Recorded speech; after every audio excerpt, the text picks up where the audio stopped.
Quem eu sou? Me apresento, então. Sou Bernardo Soares, ajudante de guarda-livros em Lisboa. Me escondo nessa personalidade inventada em livro transcrito, oscilando entre inquietação e tédio, conversando com meus fantasmas, entre angústia e ironia. Insana é a vida, insano eu sou, e o serei até que a realidade nua e crua me alcançar. Porque eu não sou nada, eu posso imaginar-me a ser qualquer coisa. Mas, se escrevo o que sinto, é porque assim diminua a febre de sentir. O que confesso não tem importância, pois nada tem importância. Faço paisagens com que sinto, faço féria das sensações. Compreendo bem as bordadoras por mágoa e as que fazem meia porque é a vida. Minha tia Félia fazia paciências durante o infinito do serão. Essas confissões de sentir são paciências minhas, não as interpreto, como quem usasse cartas para saber o destino. Não as ausculto, porque nas paciências as cartas não têm propriamente valia. Desenrolo-me com uma meada multicolor, ou faço comigo figuras de cordel, como a que se tece nas mãos espetadas e se passam de umas crianças para as outras. Cuido só de que o polegar não lhe falhe o laço que lhe compete. Depois viro a mão e a imagem fica diferente. E recomeço. Descendo hoje a Rua Nova da Almada, reparei de repente nas costas do homem que ia diante de mim. Eram as costas vulgares de um homem qualquer. O casaco, um fato modesto num dorso de transeunte ocasional. Levava uma pasta velha debaixo do braço esquerdo e punha no chão, no ritmo de andando, um guarda-chuva enrolado que trazia pela curva na mão direita. Senti, de repente, uma coisa parecida com ternura por esse homem. Senti nele a ternura que se sente pela comum vulgaridade humana, pelo banal cotidiano do chefe de família que vai para o trabalho, pelo lar humilde e alegre dele, pelos prazeres alegres e tristes de que forçosamente se compõe a sua vida, pela inocência de viver sem analisar, pela naturalidade animal daquelas costas vestidas. Volvi os olhos para as costas do homem, janela por onde via esses pensamentos. A sensação era exatamente idêntica àquela que nos assalta perante alguém que dorme. Tudo que dorme é criança de novo. Talvez porque no sonho não se possa fazer mal. E se não dá conta da vida, o maior criminoso, o mais fechado egoísta, é sagrado, por uma magia natural enquanto dorme. Entre matar quem dorme e matar uma criança não conheço diferença que se sinta. Ora, as costas desse homem dormem. Todo ele, que caminha diante de mim com passado igual a minha, dorme. Vai inconsciente, vive inconsciente, dorme, porque todos dormimos. Toda a vida é um sonho. Ninguém sabe o que faz, ninguém sabe o que quer, ninguém sabe o que sabe. Dormimos a vida, eternas crianças do destino. Por isso sinto, se penso com essa sensação, uma ternura informe e imensa por toda a humanidade infantil, por toda a vida social dormente, por todos, por tudo. E como alguém abstratamente materno, debruço-me de noite sobre os filhos maus como sobre os bons, comuns no sono em que são meus. Enterneço-me com uma largueza de coisa infinita. Desvio os olhos das costas do meu adiantado e passando-os a todos mais quando vão andando nessa rua, a todos abarco, nitidamente na mesma ternura absurda e fria que me veio dos ombros do inconsciente a quem sigo. Há dias em que cada pessoa que encontro, ainda mais as pessoas habituais do meu convívio forçado e cotidiano, assume aspectos de símbolos. E ou isolados ou ligando-se, formam uma escrita profética oculta, descritiva em sombras da minha vida. Mas a minha visão crepuscular só vagamente distingue o que essas vidraças súbitas, reveladas na superfície das coisas, admite do interior que velam e revelam. Entendo sem conhecimento, como cego a quem fale de cores.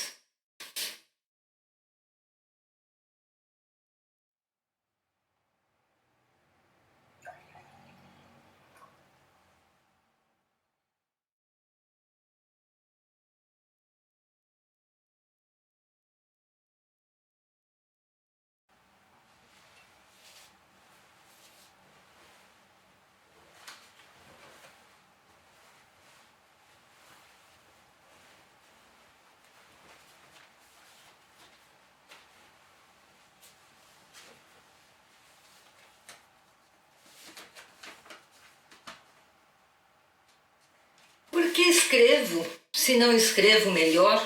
Por que seria de mim se não escrevesse o que consigo escrever, por inferior a mim mesmo que nisso seja? Sou um plebeu da aspiração, porque tento realizar, não ouço silêncio com quem receia um quarto escuro. Sou os que prezam a medalha mais que esforço e gozam a glória na peliça. Para mim, escrever é desprezar-me. Mas não posso deixar de escrever. Escrever é como uma droga que repugno e tomo. O vício que desprezo e em que vivo. Há venenos necessários, e há os sutilíssimos, compostos de ingredientes da alma, ervas colhidas dos recantos das ruínas dos sonhos. Papoulas negras achadas ao pé das sepulturas. Folhas longas de árvores obscenas que agitam os ramos nas margens ouvidas dos rios infernais da alma. Escrever, sim, é perder-me. Mas todos se perdem, porque tudo é perda. Porém eu perco-me sem alegria, não como o rio na foz, para que nasceu incógnito, mas como o lago feito na praia pela maré alta, e cuja água sumida nunca mais regressa ao mar. Em criança escrevia já versos. Eram versos que escrevia muito maus, mas julgava-os perfeitos. Nunca mais tornarei a ter o prazer falso de produzir obra perfeita. O que escrevo hoje é muito melhor. É melhor mesmo do que o que poderiam escrever os melhores. Mas está infinitamente abaixo daquilo que eu, não sei porquê, sinto que podia, ou talvez seja que devia, escrever. Choro sobre os meus versos maus da infância, como sobre uma criança morta, um filho morto, uma última esperança que se fosse.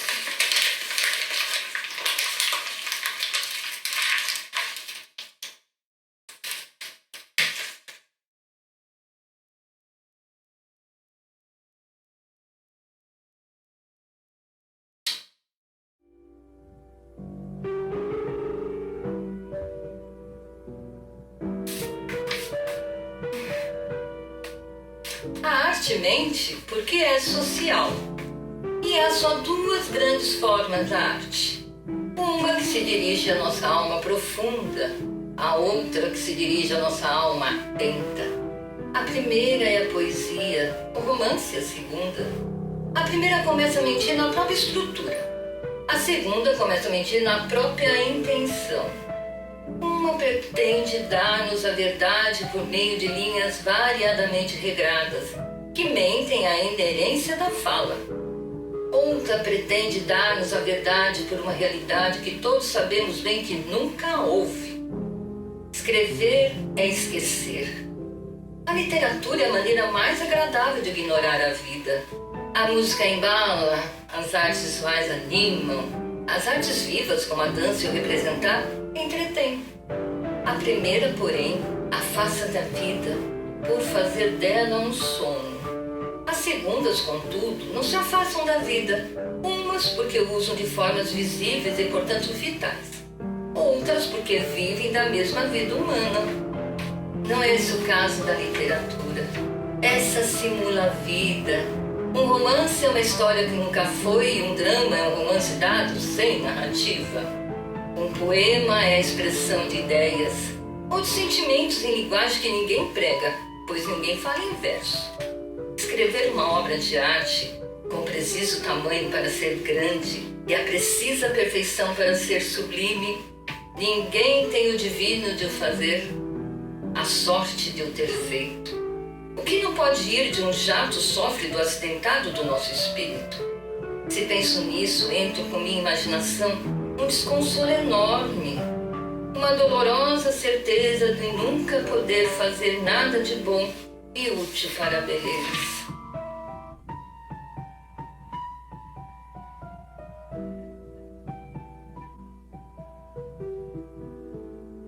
O nosso maior esforço dura tempo. O tempo que dura atravessa diversos estados da nossa alma, e a cada estado de alma, como não é outro qualquer, perturba com a sua personalidade a individualidade da obra. Só temos a certeza de escrever mal quando escrevemos. A única obra grande e perfeita é aquela que nunca se sonha em realizar. Poder escrever em palavras sobre papel, que se possam depois ler alto e ouvir os diálogos dos personagens dos meus dramas imaginados. Esses dramas têm uma ação perfeita, sem quebra, diálogos sem falha, mas em ação se esboça em mim em comprimento para que eu possa projetar em realização. Nem são propriamente palavras o que forma a substância desses diálogos íntimos, para que, ouvidas com atenção, eu as possa traduzir para escritas. Menti?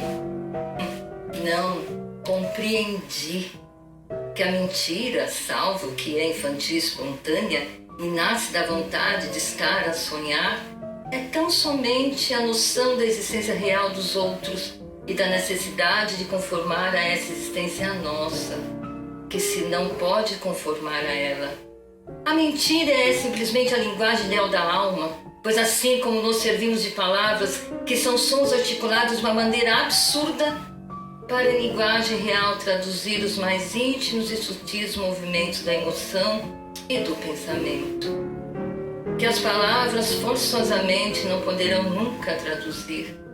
Assim nos servimos a mentira e a ficção para nos entendermos uns aos outros, os que com a verdade própria é intransmissível se nunca poderia fazer.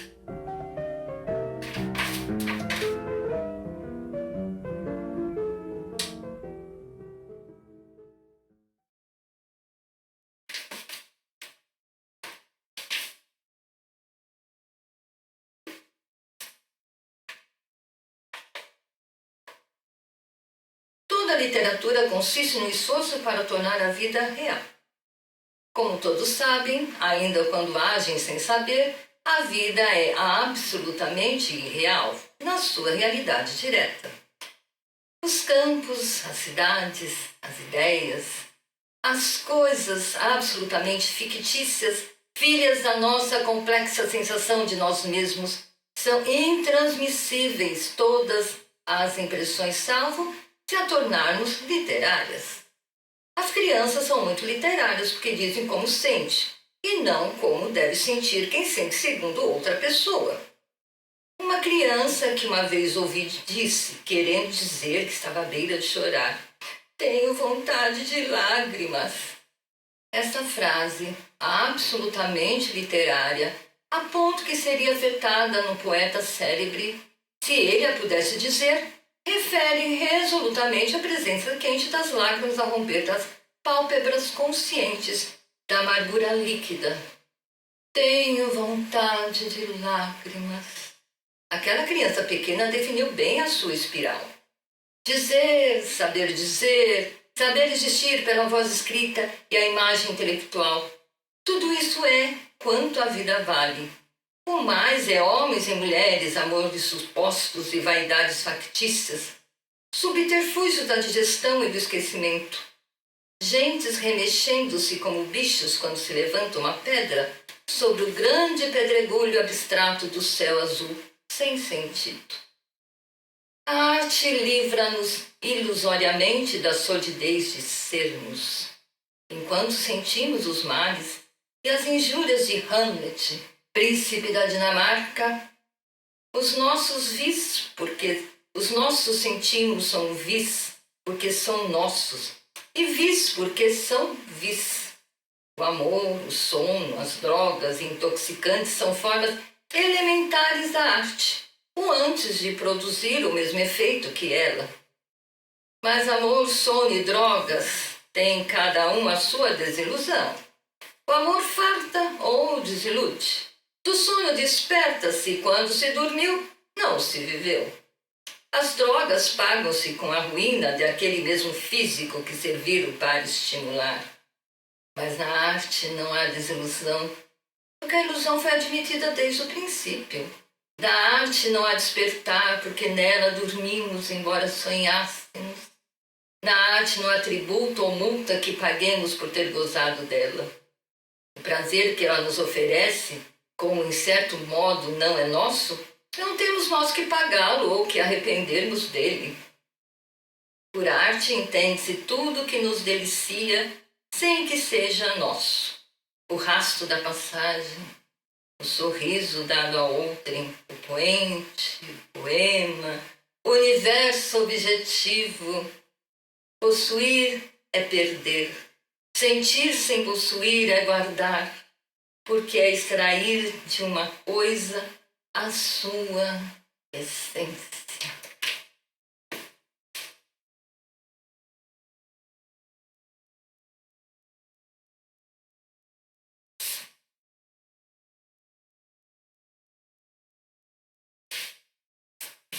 Como todo sonhador, senti sempre que o meu mistério era criar.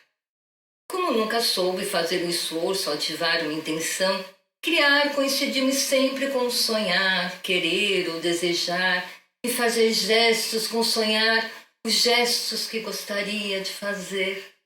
A literatura, que é a arte casada com o pensamento, e a realização sem a mácula da realidade, parece-me ser o fim para que deveria tender todo o esforço humano. Se fosse verdadeiramente humano, e não uma superfluidade do animal. Creio que dizer uma coisa é conservar a virtude e tirar o terror. Os campos são mais verdes no dizer-se do que no seu verdor. As flores, se forem descritas com frases que as definam no ar da imaginação, terão cores de uma permanência que a vida celular não permite. Mover-se é viver, dizer-se é sobreviver. Não há nada de real na vida que não seja porque se descreveu bem.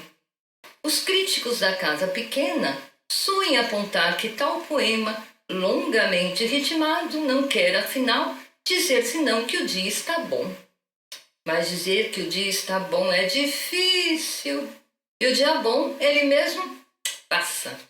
Temos, pois, que conservar o dia bom em uma memória florida e prolixa, e assim constelar de novas flores, ou de novos astros, os campos, ou os céus da exterioridade, vazia e passageira.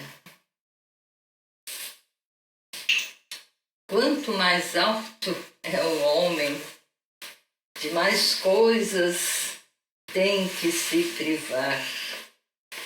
No píncaro não há lugar senão para o homem só. Quanto mais perfeito, mais completo. E quanto mais completo, menos outrem. Estas considerações vieram a ter comigo depois de ler no jornal a notícia da grande vida múltipla de um homem célebre. Era um milionário americano e tinha sido tudo. Tivera quanto ambicionara. Dinheiro, amores, afetos, dedicações, viagens, coleções. Não é que o dinheiro possa tudo, mas o grande magnetismo com que se obtém muito dinheiro pode efetivamente quase tudo. Quando depunha o jornal sobre a mesa do café, já refletia que o mesmo, na sua esfera, poderia dizer o caixeiro da praça, mais ou menos meu conhecido, que todos os dias almoça, como hoje está almoçando, na mesa ao fundo do canto. Tanto o milionário teve, este homem teve, em menor grau, é certo, para a sua estatura. Os dois homens conseguiram o mesmo. Nem há diferença de celebridade, porque aí também a diferença de ambientes estabelece a identidade. Não há ninguém no mundo que não conhecesse o nome do milionário americano, mas não há ninguém na Praça de Lisboa que não conheça o nome do homem que está ali almoçando. Estes homens, afinal, obtiveram tudo quanto a mão pode atingir estendendo o braço. Variava neles o comprimento do braço, no resto eram iguais. Não consegui nunca ter inveja dessa espécie de gente. Achei sempre que a virtude estava em obter o que não se alcança, em viver onde não se está, em ser mais vivo depois de morto que quando se está vivo, em conseguir, enfim, qualquer coisa de difícil, de absurdo, em vencer como obstáculos a própria realidade do mundo.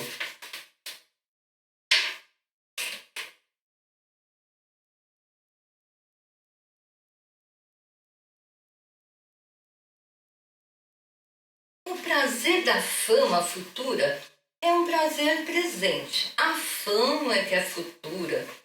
E é um prazer de orgulho igual a nenhum que qualquer posse material consiga dar. Poder ser de fato ilusório, mas seja o que for, é mais largo do que o prazer de gozar só o que está aqui. O milionário americano não pode crer que a posteridade aprecie os seus poemas, visto que não escreveu nenhum. O caixeiro da praça não pode supor que o futuro se deleite com seus quadros, visto que nenhum pintou. Eu, porém, que na minha vida transitória não sou nada, posso gozar a visão do futuro e ler essa página, pois efetivamente a escrevo. Posso orgulhar-me como de um filho da fama que terei, porque ao menos tenho com que a ter. E quando penso nisso, erguendo-me da mesa, é como a íntima majestade que a minha estatura invisível se ergue acima de Detroit, Michigan e de toda a Praça de Lisboa. Reparo, porém, que não foi com essas reflexões que comecei a refletir. O que pensei logo foi no pouco que tem que ser na vida quem tem que sobreviver. Tanto faz uma reflexão como a outra, pois são as mesmas. A glória não é uma medalha, mas uma moeda. De um lado tem a figura, do outro uma indicação de valor. Para os valores maiores não há moeda, são de papel, e esse valor é sempre pouco. Com essas psicologias metafísicas e consolos humildes como eu, penso às vezes, com um deleite triste, que se um dia, num futuro a que eu já não pertença, essas frases que escrevo durarem com louvor, eu terei enfim gente que me compreenda, os meus, a família verdadeira que nela nascer e ser amado. Mas longe de eu nela ir nascer, eu terei já morrido há muito. Serei compreendido só em esfinge, quando a afeição já não me compensa quem morreu, e só desafeição que houve quando vivo. Um dia, talvez, compreendam que cumpri como nenhum outro meu dever nato de intérprete de uma parte do nosso século, e quando compreendam, hão de escrever que na minha época fui incompreendido, que infelizmente vivi entre desafeições e friezas, e que é pena que tal me acontecesse. Mas na tarde em que escrevo, o dia de chuva parou. Uma alegria do ar é fresca demais contra a pele. O dia vai acabando, não em cinzento, mas em azul pálido. Um azul vago reflete-se, mesmo nas pedras da rua. Dói viver, mas é de longe. Sentir não importa. Acende-se uma ou outra moto. Em uma outra janela alta, gente que vê acabar o trabalho. O mendigo que roça por mim pasmaria se me conhecesse. No azul menos pálido e menos azul que se espelha nos prédios entardece um pouco mais a hora indefinida. Cai leve, fim do dia certo, em que os que creem e erram se engrenam um trabalho de costume e têm na sua própria dor a felicidade da inconsciência. Cai leve, onda de luz que cessa, melancolia da tarde inútil, bruma sem névoa que entra no meu coração. Cai leve, suave, indefinida palidez lúcida e azul da tarde aquática. Leve, suave, triste sobre a terra simples e fria. Cai leve, cinza invisível, monotonia magoada, tédio sem